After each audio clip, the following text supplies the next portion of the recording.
Kali ini saya akan membahas materi tentang program linear menggunakan metode titik uji. Assalamualaikum warahmatullahi wabarakatuh. Perkenalkan, nama saya Nurul Hidayati, program studi Tadris Matematika Institut Ahmad Dahlan Kota Probolinggo. Di sini saya akan menjelaskan tentang metode garis lidik. Assalamualaikum warahmatullahi wabarakatuh. Perkenalkan, nama saya Ismatul Maula dari Institut Ahmad Dahlan Probolinggo, program studi Tadris Matematika semester 5.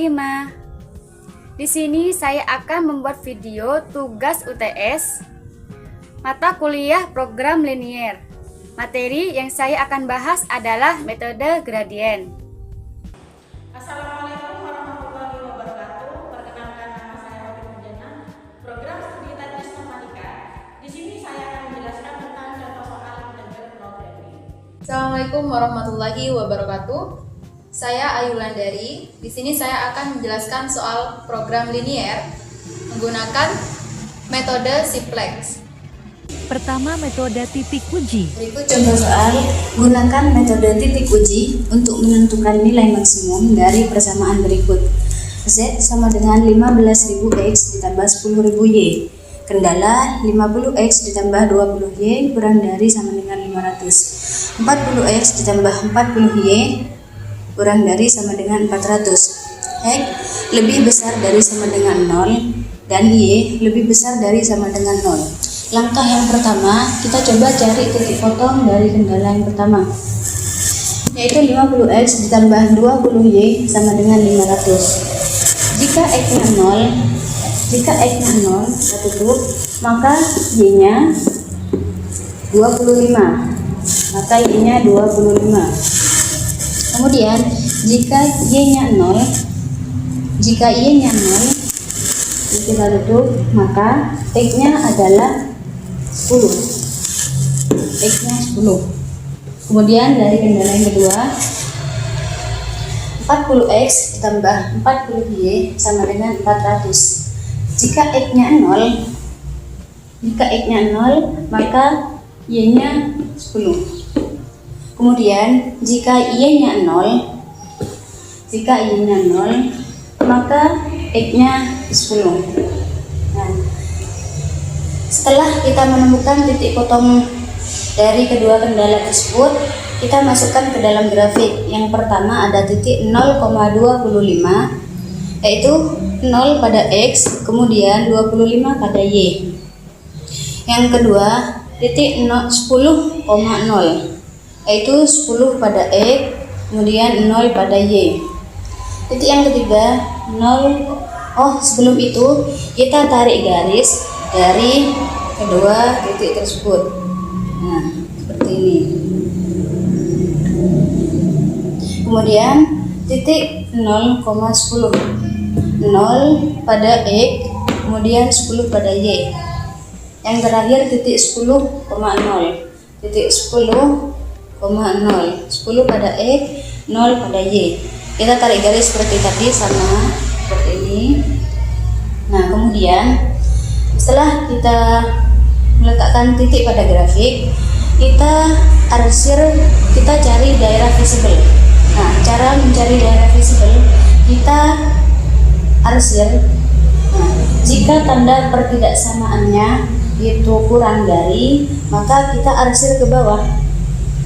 Nah, karena dari soal berikut tanda pertidaksamaannya adalah kurang dari semua, nah, jadi kita arsir ke bawah semuanya.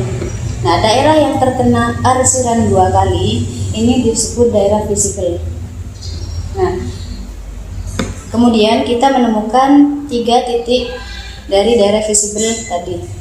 Ya, ada titik 0,0, kemudian 0,10, dan yang terakhir 10,0. Kita masukkan titik 0,0 sama dengan 15.000 dikali 0 ditambah 10.000 dikali 0. Hasilnya adalah 0. Kemudian titik 0,10 sama dengan 15.000 dikali 0 ditambah 10.000 dikali 10 sama dengan 100.000.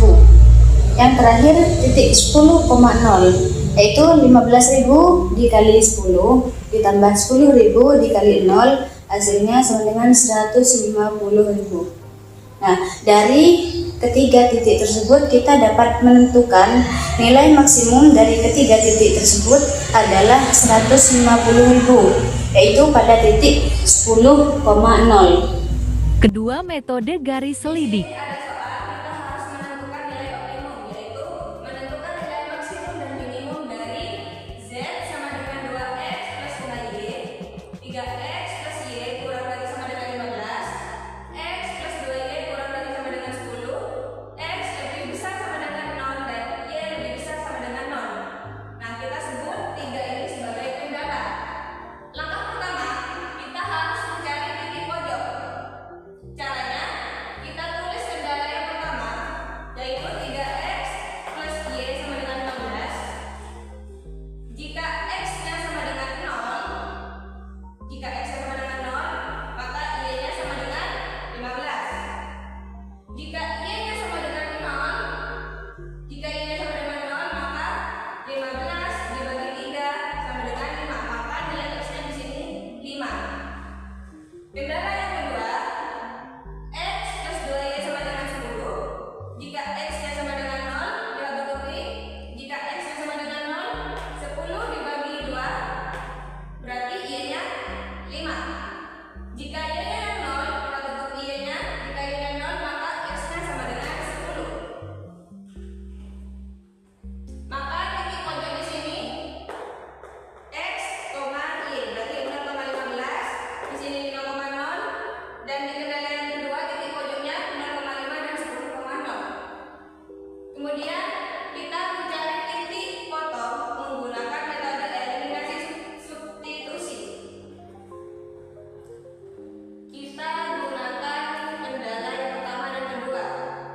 3x plus y sama dengan 15, x ditambah 2y sama dengan 10. Kita di sini mau mencari nilai y, berarti yang harus dihilangkan adalah x.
Jadi, nilai maksimum berada di titik 0,5 sama dengan 25. Berarti garis limitnya dari sini. Kan 0,5. Garis limitnya dari sini. Dan nilai minimum berada di titik 0,0. Berarti garis limitnya dari sini. Ketiga, metode gradien. Soal metode gradien, tentukan nilai minimum fungsi tujuan Z sama dengan X tambah 5Y dengan kendala 5X tambah 10Y lebih besar dari sama dengan 20, 3X tambah Y lebih besar dari sama dengan 5, X lebih besar dari sama dengan 0, Y lebih besar dari sama dengan 0. Menentukan gradien masing-masing fungsi tujuan Z sama dengan X tambah 5Y dengan fungsi MZ sama dengan min Z per sama dengan min 1 per 5 sama dengan hasil 0,2. 5X tambah 10Y lebih besar dari sama dengan 20 dengan fungsi M1 sama dengan min 5 per 10 sama dengan min 0,5. 3X tambah Y lebih besar dari sama dengan 5 dengan fungsi M2 sama dengan min 3 per 1 sama dengan min 3. Karena gradien kendala dan fungsi tujuannya semuanya negatif, maka metode gradien bisa kita gunakan. Kita peroleh letak MZ adalah M2 lebih kecil dari sama dengan 1 lebih kecil sama dengan MZ. Artinya fungsi tujuan minimum pada titik pojok garis pertama karena gradiennya lebih dekat dengan gradien garis pertama. Langkah kedua atau langkah yang terakhir, menentukan titik pojok garis pertama. 5X tambah 10Y sama dengan 20 dengan koordinat 0,2, 4,0. Kita cek titik 0,2 dan ke kendala yang lainnya. Yang pertama 0,2 kita masukkan ke dalam 3X tambah Y lebih besar dari sama dengan 5. Lalu substitusikan menjadi 3 kali 0 tambah 2 lebih besar dari sama dengan 5. Kita mendapatkan hasil 2 lebih besar dari sama dengan 5. Yang mana pernyataan tersebut salah. Yang kedua adalah titik pojok 4,0. Mari kita substitusikan ke dalam 3X tambah Y lebih besar dari sama dengan 5, yaitu menjadi 3 kali 4 tambah 0 lebih besar dari sama dengan 5. Lalu kita mendapatkan hasil 12 lebih besar dari sama dengan 5. Dan jawaban tersebut adalah benar. Titik 4,0 adalah titik pojok, sehingga fungsi tujuan Z sama dengan X tambah 5Y minimum di titik pojok 4,0. Menentukan nilai minimumnya di titik 4,0. Z sama dengan X tambah 5Y sama dengan 4 tambah 5 kali 0 sama dengan 4. Jadi nilai minimum fungsi Z sama dengan X tambah 5Y adalah 4. Keempat, integer Di programming. sini saya akan menjelaskan tentang contoh soal integer programming. Tentukan solusi optimal LP relation dan solusi optimal integer programming dari permasalahan berikut. Maksimumkan Z sama dengan 3X plus 2Y. Nah, di sini ada 3 kendala. X ditambah 2Y kurang dari sama dengan 8, 3X plus Y kurang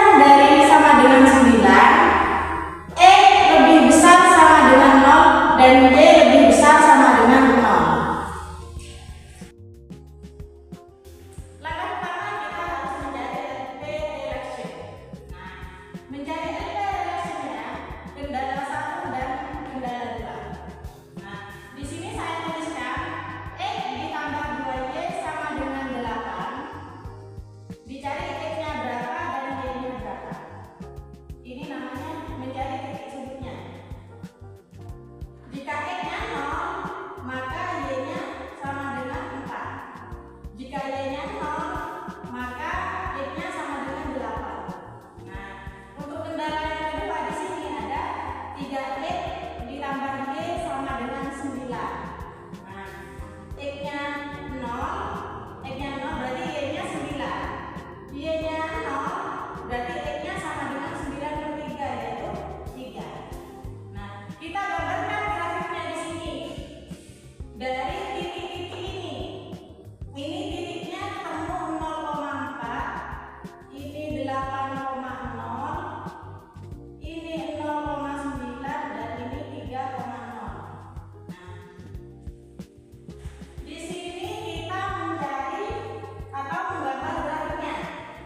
Grafik 0,4, X-nya 0, Y-nya 4, berarti titiknya di sebelah sini. Ya. Nah, di sini X-nya 8, Y-nya 0. Berarti X-nya di sini, Y-nya di sini kan? X-nya 8, Y-nya 0. Berarti tarik garis antara 4 sama 8 tarik garis. Ini persamaannya pertama. Nah, sekarang kita yang kedua. X-nya 0, Y-nya 9. X-nya 0, Y-nya 9. Berarti ada di sini kan titiknya. Nah, ini X-nya 3, Y-nya 0. Berarti X-nya 3, Y-nya 0. 0 kan? Tarik garis. Berarti ini garis persamaannya kedua. Nah, sekarang kita cari titik kolomnya. Nah, kita bisa menggunakan eliminasi dari dua kendala tersebut. Nah, di sini kan ada X ditambah 2Y kurang dari sama dengan 8 dan 3X plus Y kurang dari sama dengan 9. Kita di sini eliminasi. Sekiranya X-nya itu hilang. Nah, persamaan yang pertama itu dikali 3, persamaan yang kedua itu dikalikan dengan angka 1. Nah, kita kerjakan berarti 3X ditambah 6Y sama dengan 24. 3X plus Y sama dengan 9. Nah, X-nya kan hilang, 3X dikurangi 3Y kan 0.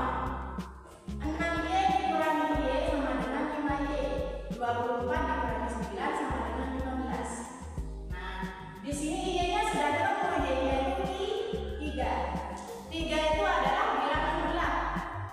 Nah, namanya juga integer. Integer itu bilangan bulat. Nah, sekarang kita cari yang X. Masukkan di persamaan yang kedua.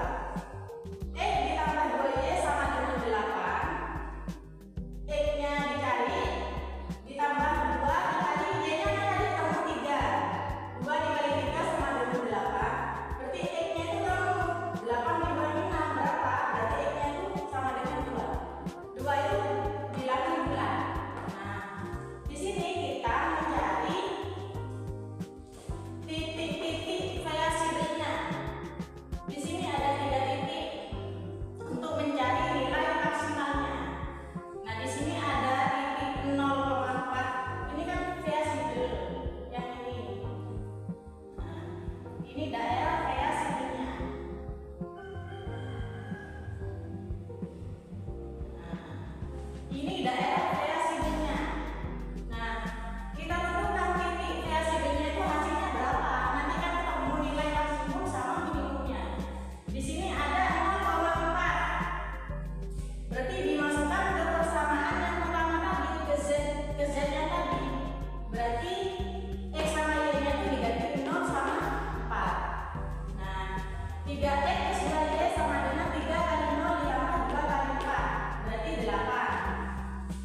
Titik variabel yang kedua yaitu 2,3. Berarti 3 dikali 2 ditambah 2 kali 3 sama dengan 12. Titik variabel yang ketiga itu 3,0. Di sini loh ya, 3,0. Berarti 3 dikali 3 ditambah 2 dikali 0 sama dengan 9. Nah, di sini sudah ketemu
Kelima, metode simplex. Oke, perhatikan contoh soal berikut. Selesaikan dengan metode simplex. Maksimalkan nilai Z sama dengan 8x1 ditambah 5x2. Dengan fungsi kendala, x1 ditambah x2 kurang dari sama dengan 6. 9x1 ditambah 5x2 kurang dari sama dengan 45. x1 dan x2 lebih dari sama dengan 0. Nah, untuk menyelesaikan dengan metode simplex, langkah pertama, kita harus mengubah bentuk umum menjadi bentuk standar. Cara-caranya seperti ini. Untuk fungsi kendala dulu ya. Jika nilai ruas kanan fungsi kendala itu harus positif. Jadi contohnya ini. Fungsi kendala ruas kanannya 6, ini sudah positif. Berarti tidak perlu diubah. Langsung diubah menjadi bentuk standarnya. Ini juga sudah positif, berarti langsung diubah menjadi bentuk standar. Nah, kemudian jika nilai kurang dari sama dengan, maka diubah menjadi sama dengan, kemudian ditambah dengan slack variabel. Contohnya di sini, kita pakai kendala yang pertama. X1 ditambah X2 itu kurang dari sama dengan 6. Nah, kita sesuaikan dengan ini ya, dengan langkah-langkahnya. Jika kurang dari sama dengan, maka menjadi sama dengan, kita ubah. Kemudian ditambah dengan slack variabel, berarti ditambah dengan S1. Ikuti langkah-langkahnya. Yang ini juga sama, 9x1 ditambah 5x2 kurang dari sama dengan 45. Langkah-langkahnya tadi, ininya diganti sama dengan, kemudian ditambahkan slack variabel, yaitu S2. Nah, kenapa S1 sama S2, kenapa nggak S1 semua? Karena sesuaikan dengan kendalanya. Ini kan kendala yang pertama, berarti S1. Kendala yang kedua, S2, dan seterusnya. Nah, kalau misalkan tandanya di sini kurang dari, lebih dari sama dengan, misalkan. Kalau lebih dari sama dengan, maka tanda positif pada slack variabel itu diubah menjadi negatif. Jadi dikurangi slack variabelnya. Oke, kemudian sekarang kita ubah fungsi tujuannya, yaitu Z. Z sama dengan 8x1 ditambah 5x2. Cara mengubahnya menjadi bentuk standar, kita harus mengkosongkan ruas kanan atau kita pindahkan semua ke ruas kiri. Jadi kita tulisnya Z dikurangi 8x1 dikurangi 5x2 sama dengan 0. Jadi ruas kirinya itu nilainya 0. Itu bentuk standarnya. Nah, jadi yang akan kita gunakan adalah bentuk standar yang ini. Setelah diubah menjadi bentuk standar, langkah selanjutnya kita membuat tabel simplexnya. Nah, tabelnya seperti ini ya. Ada variabel basis x1, x2, s1, s2, nilai kanan, NK ini adalah nilai kanan, kemudian ada indeks. Kemudian di sini nulisnya S1, S2 dan Z. Kalau ada S3 berarti ditambah S3, S4 dan Z. Kemudian untuk nilainya ini dari mana? Nilainya kita sesuaikan. Kalau S1, kita lihat S1 kan ada di sini. Berarti X1 nilainya kan 1. Kemudian X2 nilainya 1. S1 nilainya kan 1 ya, koefisiennya. Sedangkan S2, nah di sini kan tidak ada S2. Kalau tidak ada S2, maka nilainya di situ 0. Kemudian nilai kanannya adalah 6. Oke? Begitupun juga dengan S2 sama. Berarti X1-nya 9, S2-nya 5, S1-nya 0 karena tidak ada. Sedangkan S2-nya 1 dan nilai kanannya 45. Kemudian untuk yang Z juga sama. X1-nya min 8, X2-nya min 5, S1, S2-nya tidak ada berarti 0 semua, nilai kanannya 0. Jadi cara mengisi nilainya seperti itu. Sesuaikan dengan bentuk standarnya. Oke. Setelah membuat tabel, langkah selanjutnya melakukan iterasi. Perhatikan di sini, langkah-langkahnya melakukan iterasi. Yang pertama, cari kolom kunci pada fungsi tujuan. Kita fokus pada fungsi tujuan. Yang tujuan kan Z. Fungsi tujuannya itu Z, kita fokus ke sini. Kita fokus yang paling bawah ini saja. Kemudian langkah kedua dilihat. Jika mencari nilai maksimum, kolom kuncinya itu nilainya negatif tertinggi. Jika mencari nilai maksimum, kolom kuncinya itu nilai negatif tertinggi. Kita lihat pada fungsi tujuan kan, kita kan fokusnya yang bawah. Cari nilai negatif tertinggi. Negatif 8 kan yang paling tinggi. Berarti kolomnya adalah yang ini. Yang X1 ini adalah kolom kunci. Nah, kita sudah dapat kolom kuncinya. Langkah selanjutnya dilihat di sini. Jika ada dua nilai tinggi, maka pilih salah satu. Tapi karena di sini cuma satu, berarti yang ini adalah kolom kunci. Langkah selanjutnya di sini perhatikan nomor 4. Setelah mencari kolom kunci, kita mencari baris kunci. Baris kunci itu adalah kita fokus pada indeks positif terkecil. Nah, di sini kan indeksnya sudah diketahui ya. Yang pertama itu 6 sama 5. Berarti kan kita suruh mencari yang positif terkecil. 6 sama 5, yang paling kecil itu adalah 5. Jadi yang ini adalah baris kuncinya. Yang ini S2 ini adalah baris kuncinya. Nah, cara mencari indeksnya gimana? Indeks sama dengan nilai kanan dibagi kolom kunci. Misalkan yang ini, nilai kanannya 6, terus kolom kuncinya kan 1. Berarti 6 dibagi 1 berapa? 6. Yang ini juga sama, nilai kanannya 45 dibagi kolom kunci. Kolomnya di sini. Berarti yang 9. 45 dibagi 9 sama dengan 5. Jadi kita sudah dapat kolom kunci dan juga baris kunci. Sekarang langkah selanjutnya kita harus mengubah variabel keluar dengan variabel masuk. Caranya kita buat tabel yang baru. Nah, tadi di sini kan ada baris kunci dan kolom kunci. Nilai yang ada pada persilangan antara kolom kunci dan baris kunci yaitu 9. Ini kan sama-sama ada di dalam kolom dan baris. Berarti ini disebut dengan nilai kunci. Jadi nilai kuncinya itu sama dengan 9. Nah, tadi untuk yang kelima mengubah variabel keluar dengan variabel masuk kan yang ini. Kita buat tabelnya lagi. Sama seperti tadi, tapi caranya gini. Variabel masuk itu adalah kolom kuncinya. Kolom kunci kan ini tadi. Variabel masuknya berarti X1. Terus variabel keluar itu adalah baris kuncinya. Baris kuncinya kan S2. Berarti S2 ini adalah variabel keluar. Nah, di sini mengubah variabel keluar dengan variabel masuk. Artinya S2 diubah dengan X1 variabel masuknya. Jadi S2-nya kita ganti dengan X1. Kita hapus saja. S2 ganti dengan X1.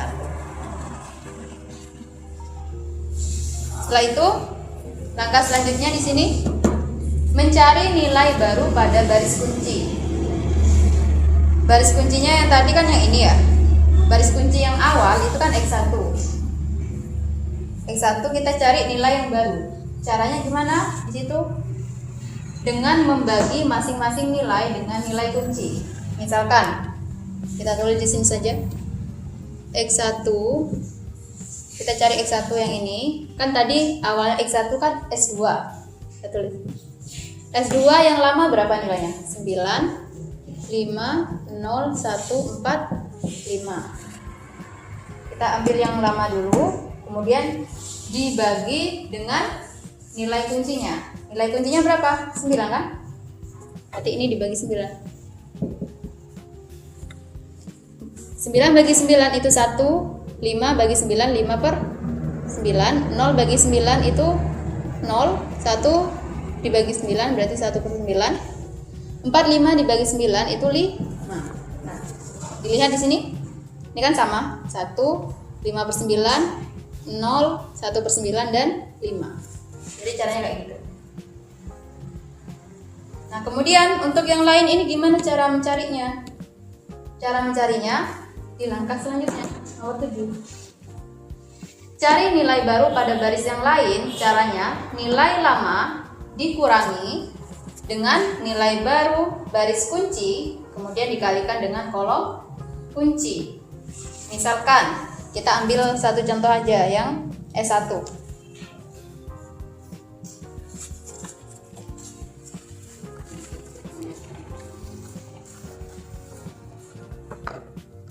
Misalkan S1 nilai lamanya itu kan 11106.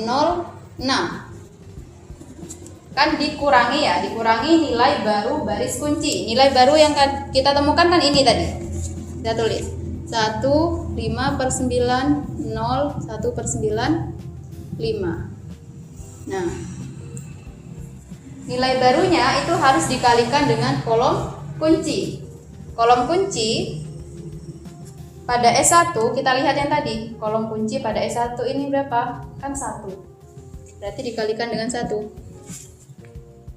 Nah, kalau ini dikalikan 1, ini semuanya dikalikan 1, itu hasilnya tetap nggak berubah. Karena nggak berubah berarti langsung bisa kita kurangi. 1 dikurangi 1 kan 0. 1 dikurangi 5/9 itu hasilnya 4/9. 1 dikurangi 0, 1, 0 dikurangi 1/9 itu min 1/9, 6 dikurangi 5 itu 1. Nah, kita cek, sama nggak? Ini 0, 4/9, 1, negatif 1/9 dan 1. Jadi cara mencarinya kayak gitu. Yang Z juga sama caranya, seperti ini kan. Oke?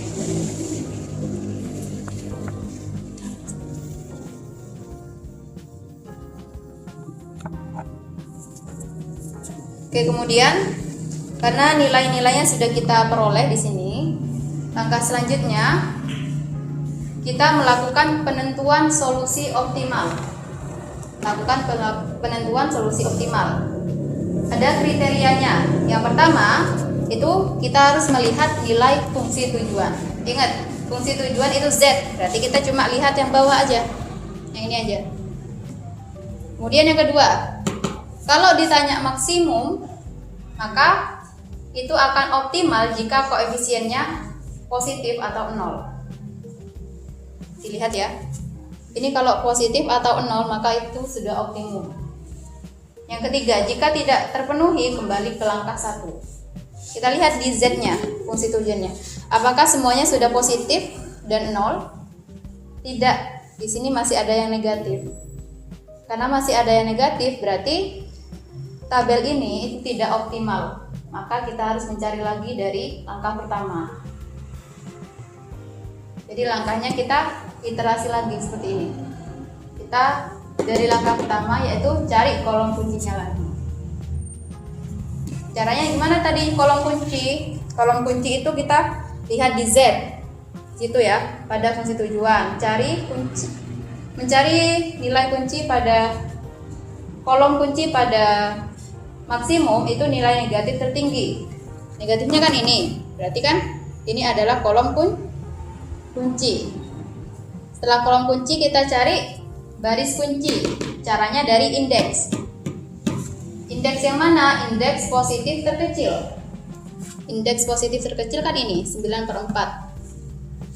Berarti ini adalah baris kunci. Jadi kita ulangi dari langkah 1 lagi. Seperti tadi ya, cari indeksnya seperti lagi, MK dibagi kolom kunci. Nah, kemudian langkah selanjutnya kita buat tabel yang baru seperti ini ya. Kita buat tabel yang baru sama variabel basis X1, X2, S1, S2, nilai kanan dan indeks. Nah, kemudian kita mengubah variabel keluar dengan variabel masuknya, yaitu langkah nomor 5.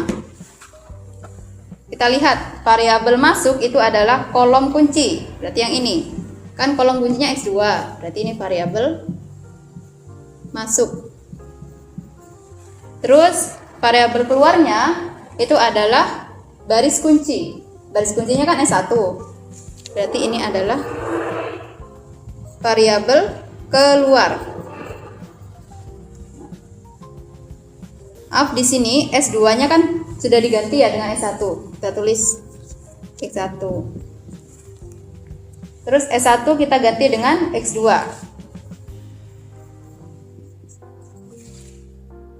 Nah, nilai-nilai di sini caranya sama dengan yang tadi, cara mencarinya. Untuk variabel keluar, untuk mencarinya menggunakan langkah nomor 6, yaitu membagi masing-masing nilai dengan nilai kunci. Jadi nilai yang lama ini 0, kita bagi dengan nilai kuncinya yaitu 49. 0 bagi 49 itu 0. 4/9 dibagi 4/9 itu 1. 1 dibagi 4/9 itu 4/9. Kemudian negatif 1/9 dibagi 4/9 itu negatif 1/4. Kemudian 1 dibagi 1/9 itu hasilnya 9/4. Jadi seperti itu. Untuk X1 dan Z, kita cari lagi nilai barunya. Caranya gimana? Dengan menggunakan rumus yang ketujuh, yaitu nilai lama dikurangi nilai baru baris kunci, kemudian dikalikan kolom kunci. Dan kita dapatnya sudah seperti ini. Nah, di sini kita sudah dapat semua nilainya. Berarti langkah selanjutnya gimana? Melakukan penentuan solusi optimal. Caranya lihat fungsi tujuan. Fungsi tujuan itu Z, berarti lihat yang Z saja. Kemudian, karena yang ditanya adalah maksimal, maka maksimal itu tabel ini akan optimal jika koefisien dari fungsi tujuannya tadi itu positif dan 0. Nggak ada yang negatif. Kita lihat, di Z ini apakah ada yang negatif? Tidak ada. Berarti tabel ini sudah optimal karena tidak ada negatif pada fungsi tujuan Z. Pada fungsi tujuan Z. Karena sudah positif semua ya. Berarti ini sudah optimal. Berarti bisa kita lihat gini. X1 itu sama dengan kita ambil X1 nilai kanannya adalah 15/4. Ini hasil akhirnya. Karena sudah optimal, kita bisa tulis X1 sama dengan 15/4. Kemudian X2 itu berapa? 9/4. Dan Z-nya sama dengan 41/1/4. Jadi nilai maksimumnya adalah 41/1/4. Jadi di sini sudah kita ketahui bahwa X1-nya sama dengan 15/4, X2-nya sama dengan 9/4, dan Z maksimumnya itu sama dengan 41/1/4. Atau kalian bisa masukkan ini ke rumus fungsi tujuannya, nanti hasilnya sama seperti ini. Atau Z maksimumnya itu 41,25. Oke, sekian pembahasan soal program linear. Kurang lebihnya mohon maaf. Wassalamualaikum warahmatullahi wabarakatuh. Wassalamualaikum warahmatullahi wabarakatuh. Assalamualaikum warahmatullahi wabarakatuh. Assalamualaikum warahmatullahi wabarakatuh. Assalamualaikum warahmatullahi wabarakatuh.